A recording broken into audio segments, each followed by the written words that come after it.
If you grew up in the 70s, 80s, or even the early 90s, there's a good chance your parents had absolutely no idea where you were most of the day, and somehow, everybody survived. Think about it.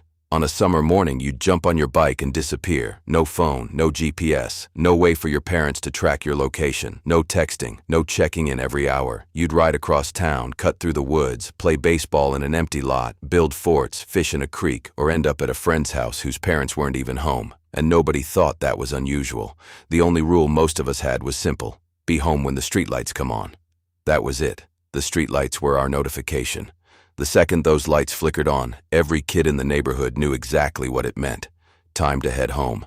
And what's funny is that everybody understood the system. The parents understood it. The kids understood it. The neighbors understood it. There wasn't an app. There wasn't a dashboard. There wasn't a tracking device. There was just trust. Now, before somebody says I'm romanticizing the past, I'm not saying everything was better. There are a lot of things today that are absolutely better. Kids are safer in many ways. Parents have tools our parents could only dream about. If my daughter needs me, she can reach me instantly. That's incredible. But I do think we traded something.